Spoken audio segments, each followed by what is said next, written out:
ಹಿಂದೂ ಧರ್ಮಕ್ಕಾಗಿ ಪ್ರಾಣತ್ಯಾಗ ಮಾಡಲು ಸಿದ್ಧ ಶಾಸಕ ಯತ್ನಾಳ್. ರಾಜ್ಯದಲ್ಲಿ 6,20,000 ಎಕರೆಯಷ್ಟು ಭೂಮಿಯನ್ನು ವಕಫ್ ಕಬಳಿಸಲಿದೆ ಎಂಬ ಮಾಹಿತಿಯನ್ನು ವಕೀಲರು ಹೇಳಿದ್ದು, ದೇಶದಲ್ಲಿ 38 ಲಕ್ಷ ಎಕರೆಯಷ್ಟು ಭೂಮಿ ಕಬಳಿಸಲಾಗುತ್ತಿದೆ. ಅಂದರೆ 4 ಪಾಕಿಸ್ತಾನದಷ್ಟು ಭೂ ಪ್ರದೇಶಕ್ಕೆ ಸಮನಾಗಿದ್ದು, ಕಾರಣ ಸನಾತನ ಹಿಂದೂ ಧರ್ಮಕ್ಕಾಗಿ ಪ್ರಾಣತ್ಯಾಗ ಮಾಡಲು ಸಿದ್ಧನಿದ್ದೇನೆ ಎಂದು ವಿಜಯಪುರ ಶಾಸಕ ಬಸವನಗೌಡ ಪಾಟೀಲ್ ಯತ್ನಾಳ್ ಅವರು ತೆರ್ದಾಳ್ ಪಟ್ಟಣದ ಮಹಾತ್ಮ ಗಾಂಧಿ ಕ್ರೀಡಾಂಗಣದಲ್ಲಿ ನಾಗರಿಕ ಹಿತರಕ್ಷಣಾ ಸಮಿತಿ ಆಶ್ರಯದಲ್ಲಿ ನವೆಂಬರ್ 30 ಶನಿವಾರ ಸಂಜೆ 7 ಗಂಟೆಗೆ ಜರುಗಿದ ವಕಫ್ ಬೋರ್ಡ್ ಹಟಾವೋ ದೇಶ ಬಚಾವೋ ಕಾರ್ಯಕ್ರಮದಲ್ಲಿ ಭಾರತಾಂಬೆಯ ಭಾವಚಿತ್ರಕ್ಕೆ ಪುಷ್ಪ ನಮನ ಸಲ್ಲಿಸಿ ಜ್ಯೋತಿ ಬೆಳಗಿಸಿ ಮಾತನಾಡಿದರು. ಮೈಗೂರಿನ ಗುರುಪ್ರಸಾದ್ ಶ್ರೀಗಳು ಮಾತನಾಡಿ, ಈಗ ಅನ್ನದಾತನ ಬುಡಕ್ಕೆ ಬೆಂಕಿ ಬಿದ್ದಿದೆ. ಪ್ರತಿ ಮನೆಗೆ ಜಾಗೃತರಾಗಿರಿ. ಹಿಂದೂಗಳನ್ನು ಶೆಡ್ಡು ಹೊಡೆದು ಎಚ್ಚರಿಸುವ ಕಾರ್ಯವಾದರೆ ನಮ್ಮ ಮನೆಯ ಹೆಣ್ಣು ಮಗಳು ಸುರಕ್ಷಿತನಾಗಿರುತ್ತಾಳೆ ಎಂದು ಮಾಜಿ ಸಂಸದ ಪ್ರತಾಪ್ ಸಿಂಗ್, ಹರಿಂಗಡಿ ಕಂಬಡಿ ಮಠದ ಶರಣಬಸವದೇವರು, ಶಾಸಕ ಸಿದ್ದು ಸೌದಿ ಮಾತನಾಡಿದರು. ಹಿರಿಯ ನಾಯಕರಾದ ಅರವಿಂದ್ ನಿಂಬಾವಳಿ, ಕುಮಾರ್ ಬಂಗಾರಪ್ಪ, ರಮೇಶ್ ಜಾರಕಿಹೊಳಿ, ಜೆಡಿಎಸ್ ಮುಖಂಡ ಎನ್.ಆರ್. ಸಂತೋಷ್, ಉಮೇಶ್ ಮಹಾಬ ಶೆಟ್ಟಿ, ರೈತ ಮುಖಂಡ ವಿರೂಪಾಕ್ಷ ಹಿರೇಮಠ, ಸುಖರಾಯಗೌಡ ಪಾಟೀಲ್ ಸೇರಿದಂತೆ ಅನೇಕರು ವೇದಿಕೆಯಲ್ಲಿ ಇದ್ದರು.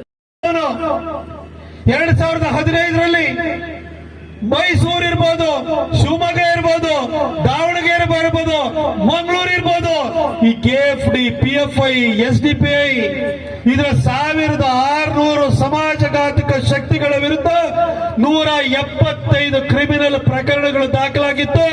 ಅಷ್ಟು ಪ್ರಕರಣಗಳನ್ನ ಪೊಲೀಸ್ ಇಲಾಖೆಯ ವಿರೋಧದ ನಡುವೆನೂ ಕೂಡ ಆಗ 2013ರಲ್ಲಿ ಮುಖ್ಯಮಂತ್ರಿ ಆಗಿದ್ದಂತಹ ಸಿದ್ದರಾಮಯ್ಯನವರು 2015ರಲ್ಲಿ ಕ್ಯಾಬಿನೆಟ್ ಎದುರುಗಡೆ ತಂದು ಕ್ರಿಮಿನಲ್ ಪ್ರಕರಣಗಳನ್ನ ವಾಪಸ್ ತೆಗೆದುಕೊಂಡ್ರು. ಅದ್ರ ಬೆನ್ನಲ್ಲೇ ಟಿಪ್ಪು ಜಯಂತಿ ಮಾಡಿದ್ರು.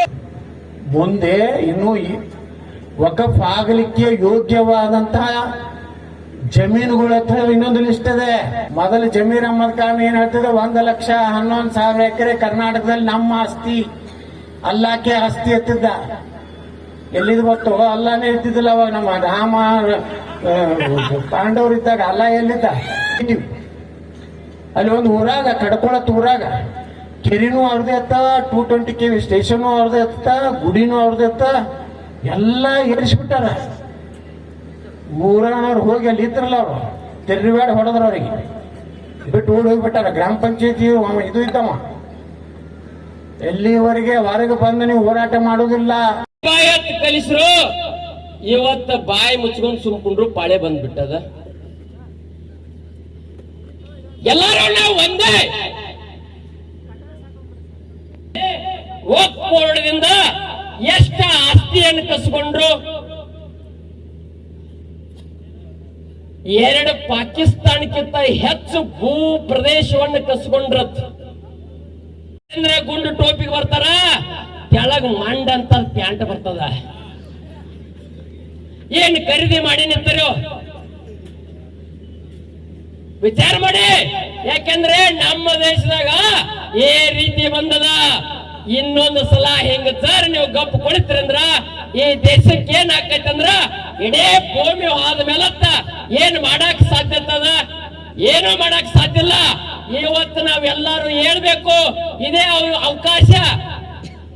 ಆದ್ರ ಕಲಿಸೋದೇನು? ಮಲಗಿದ ಹುಲಿ. ಎಂತ ಹುಲಿ?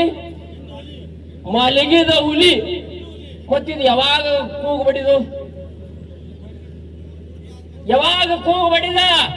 ಭೂಮಿ ಹೋದ, ದೇವಸ್ಥಾನಗಳು ಹೋದು, ಸಂಸ್ಕೃತಿಗಳು ಹೋದು. ಅರೇ ಎಲ್ಲ ಆದ್ಮೇಲತ್ತ ಇನ್ನು ಉಳಿದದ್ದೇನು? ಆತ್ಮೀಯರೇ, ಅದಕ್ಕಾಗಿ ನಿಮಗೆ ಹೇಳ್ತಾನು, ಈ ರೀತಿ ಆದು ಅಂದ್ರ ನಮ್ಗೆ ಯಾರಿಗೂ ಉಳಿಗಾಲಿಲ್ಲ. ಅದಕ್ಕಾಗಿ ಪ್ರತಿ ಮನೆಗೆ ನಾವು ಇವತ್ತು ಜಾಗೃತ ಆಗಬೇಕ. ಏನಾಗ್ಬೇಕು? ಈ ರೀತಿ ಜಾಗೃತ ಆದ್ರೆ ಹಂಗಿಲ್ಲ. ಬರೀ ಈ ಸಂಸ್ಕೃತಿಯನ್ನು ಉಳಿಸ್ಬೇಕಾದ್ರೆ ಎಷ್ಟು ಕಷ್ಟ ಪಡಬೇಕು. ಬರೀ ಎಲ್ಲರೂ ಏನ್ ಹೇಳಿಕೆ ಕೊಡಾಕತ್ತಿದಾರ? ಲವ್ ಜಿಯಾದ್ನಿಂದ ಬಾಳ ಹುಡುಗರು ನೋಡ್ನ ಲವ್ ಜಿಯಾದ್ ಮಾಡಿ ಎಲ್ಲಾ ಹಿಂದೂ ಹುಡುಗಿಯರು ಹೋದು. ಮತ್ ನೀವೆಲ್ಲಿ ಹೋಗವ್ರು? ಅರೇ ನೀವೆಲ್ಲಿ ಹೋಗಾರ? ಶುಂಠಿ ಮಾಡ್ಕೋದಾಗ ಶುಂಠಿ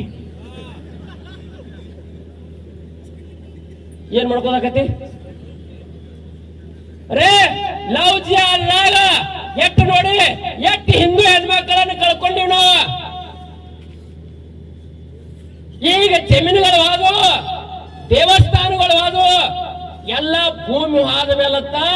ಇನ್ನು ಮಾಡೋದೇನು? ಅಲ್ಲಿ ಒದರತ್ತನ್ನು ಹೆಂಗದ ಬದುಕ್ರ ಹಂಗ ಬದುಕಬೇಕು.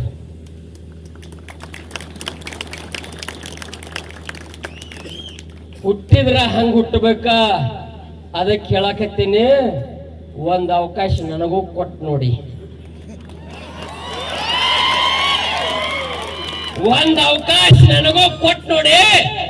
ನಾನು ಬಂದ ಮೇಲೆ ಯಾವ್ಯಾವ ಕೂತಾನ ನೋಡ್ತಾನ.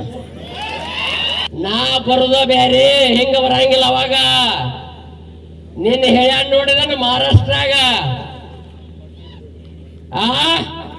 ಹೆಂಗದ. ಅದಕ್ಕಾಗಿ ಆತ್ಮೇರಿ ನಾವೆಲ್ಲ ಸುಮ್ ಕುತ್ತ ಹಿಂಗ ನಡೆದಾವ. ಇನ್ನು ಜಾರ್ ನೀವ್ ಹಿಂಗ ಕೂತ್ರಿ ಅಂದ್ರ ನಿಮ್ಮ ಮನೆ ಹೋಗ್ತಾವ, ಒಕ್ಕ ಬೋಡಿಗೆ ಹೋಗಿರ್ತದ. ಮುಂದ್ ಎದಕ್ಕೂ ನಿಮ್ಗೆ ಅವಕಾಶ ಸಿಗಂಗಿಲ್ಲ. ಮುಂದ ಅಲ್ಲೇ ಮನ್ಯಾಗ ಏನ್ ಮಾಡುದು? ಹೆಂಗ್ ಮಾಡುದು? ಪ್ರಾಕ್ಟೀಸ್ ಮಾಡ್ಕೊಳ್ಳಿ. ಕಂಬಗಳು ಒಂದಿಷ್ಟು ಗೋಡೆ ಏನ್ ಅನ್ಸುತ್ತೆ? ನಮ್ದು ಅನ್ಸುತ್ತಪ್ಪ, ಅದು ನಮ್ದು ಅನ್ಸುತ್ತೆ. ಏನು ಬೇಕಾಗಿಲ್ಲ, ಕೇವಲ ಒಂದು ಹಳೆಬೀಡು, ಒಂದು ಬೇಲೂರು, ಒಂದು ಹಂಪಿ, ಒಂದು ಬಾದಾಮಿ, ಒಂದು ಹಳೆಬೀಡು, ಇಂತಹ ಒಂದು ಸುಂದರ ಸ್ಥಳಗಳಿಗೆ ಹೋದಾಗ ಅಲ್ಲಿ ಗುಡಿಗಳಲ್ಲಿ ದೇವರಿಲ್ಲ. ಎಲ್ಲಾ ಹಿಂದೆ ಒಂದು ಮತಾಂತರ ಕೈಯಲ್ಲಿ ಸಿಕ್ಕಿ ಎಲ್ಲವೂ ಸುಟ್ಟ ಭಸ್ಮ, ಎಲ್ಲವೂ ಕಡಿದು ಚಿತ್ರವಾಗಿದಾವ. ಆದ್ರೂ ಕೂಡ ಅದು ನಮ್ದ್ರಪ್ಪ. ನಿಮಗೆ ಭಾರತೀಯತೆ ನಿಜವಾದ ದರ್ಶನ ಆಗ್ಬೇಕು ಅಂದ್ರೆ ನೀವು ಹೊರದೇಶಕ್ಕೆ ಹೋದಾಗ ಯಾರಾದ್ರೂ ವಿಭೂತಿ ಹಚ್ಕೊಂಡು ನಿಮ್ ಎದುರಿಗೆ ಬಂದ್ರು ಅಂದ್ರೆ ನಿಜ ಹೇಳ್ತೀನಿ, ಆ ಭಾವನೆ ಬೇರೆ ನಿಮಗೆ. ಯಾಕ ನಮ್ಮವ್ರು ಇವರು ಅದು ನಿಜ ಮಾಡಿಸಿಬಿಟ್ಟೆ ಸಂಸ್ಕೃತಿ ಸ್ವಾಮಿ. ಆ ಸಂಸ್ಕೃತಿಯನ್ನು ಬಲಿ ಕೊಡಬಾರ್ದು ನಾವು.